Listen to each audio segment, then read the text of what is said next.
الا ما تحيدت لكمش القشره حيدوا لي ابوني. انا كنقولها لكم وكنتحمل المسؤوليه. ما تحيدت لكمش القشره بهذه الوصفه اللي غنعطيكم اليوم، هي حيدوا لي ابوني. جربوها جوج مكونات اللي عطيت لكم، راه واخا تكون دابا هاد القشره غليظه غليظه غليظه غليظه اكثر من القياس، راه واخا تكون كثيره كما كانت، راه هاد جوج مكونات راه غيعالجوا لكم القشره ديالكم. راه المشكل ديال القشره كبير بزاف صراحه. ملي كتكون القشره في الشعر راه الواحد ما كيرتاح، ما كينعس في راحه، ما كيحس بطعم الحياه والله العظيم. السلام عليكم اخواتي، مرحبا بكم معايا في قناتي وقناتكم عالم المرأة المغربية. اليوم ان شاء الله غادي نشارك معكم واحد الوصفة فعالة للقشرة الكثيرة. كنهضر على القشرة الكثيرة واللي فيها القشرة بزاف وكتحك الجلدة ديالها والحكة.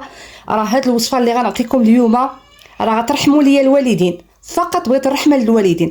قبل ما نبداو في هاد الوصفة هذه ما تنساوش تشتركوا عندي في القناه باش يوصلكم كل جديد فيديوهاتي، وما تنساوش اللايك للفيديو كالتشجيعات، وما تنساوش تخليو لي الاراء ديالكم في التعليق ملي تجربوا هذه الوصفه، وما تنساوش تبارطاجيو الفيديو مع الاهل والاحباب وباش تعم الفائده وباش الناس تستافد اكثر.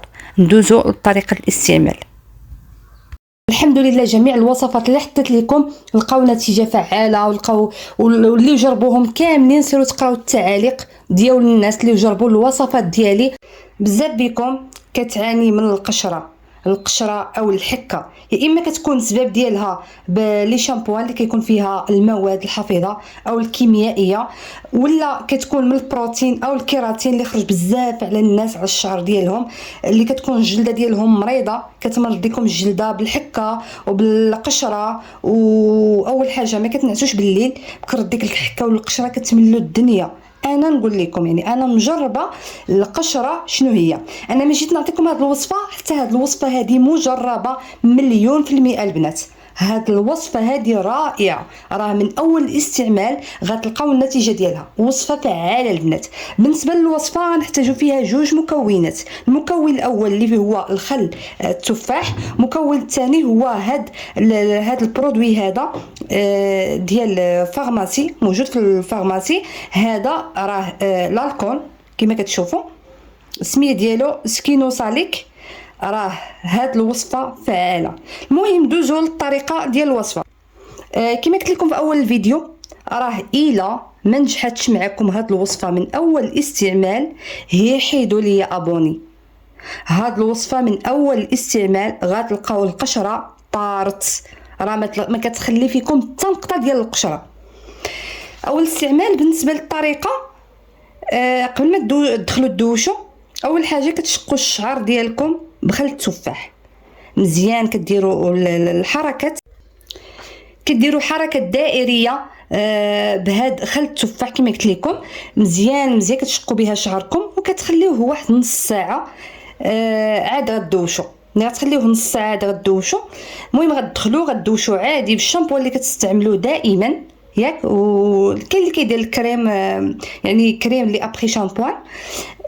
ملي غتخرجوا من الدوش تنشفوا الشعر ديالكم مزيان وغادي ديروا هاد الالكول. علاش بالضبط هاد الالكول البنات؟ هاد الالكول كيعالج ليكم البلايص اللي حكيتو منه، ديك البلاصه اللي كتكون كتحكوها وكتجرح بالظفار ديالكم. البلاصه اللي كتجرح بها بالظفار ديالكم كتعالج الفطريات. هاد المكون هذا كيعالج الفطريات، كيعالج الجرح اللي خليته بالاصبع ديالكم، يعني بالحكه ديالكم. ملي كتحكوا راه كتخليو فروه الراس مجروحه، كتكون فروه الراس ديالكم مريضه بسبب الحكه، وبسبب كتخليو فيها الجرح في الفروه الراس. وهذا كيعالج حتى الفطريات ديال الراس. كيكون واحد الفطريات اللي كينتشروا في الشعر ديال القشره. كتكون القشره متكاثره بالتزايد صراحه، كتكون بزاف والحكه كتكون بزاف. كما قلت لكم هذا راه كتشقوا به الشعر قبل الدوش مزيان كتشقوا به الشعر ديالكم. كتدخلوا كدوشوا من بعد نص ساعه كدوشوا. بالنسبه هذا ملي كتخرجوا كتمسحوا بالفوطه كتنشفوا الشعر ديالكم. هذا كتشقوا به الشعر. علاش هذا كيعالج فروه الراس. كيعالج فروه الراس من الفطريات ومن الجرح اللي كيخلي لكم الظفار ملي كتخبشوا راه كيكون فيكم واحد الجرح كتحسوا به في الفروه د الراس. هذاك هو اللي كيخليكم ما كتنعسوش بالليل. راه ماشي القشره اللي كتخليكم ما كتنعسوش بالليل، راه داك الجرح اللي كيخلي لكم الاظافر ديالكم بسبب الحكه، كثره الحكه هي اللي كتخليكم ما كتنعسوش بالليل. هذا راه كيعالج داك الحكه اللي ملي كتحكوا كيعالج داك الحكه ديال سميتو ديال الجرح اللي فيكم في فروه الراس.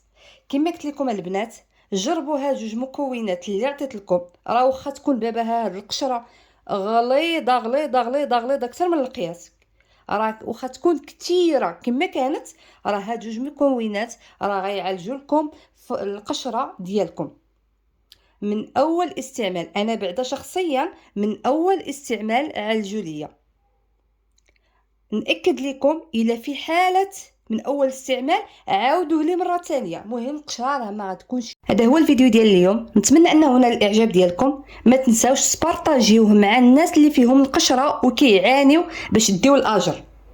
صراحه راه المشكل ديال القشره كبير بزاف صراحه. ملي كتكون القشره في الشعر راه الواحد ما كيرتاح ما كاين. هو الفيديو ديال اليوم، نتمنى انه نال الاعجاب ديالكم. ما تنساوش تبارطاجيوه مع الناس اللي فيهم القشره وكيعانيو باش ديو الاجر.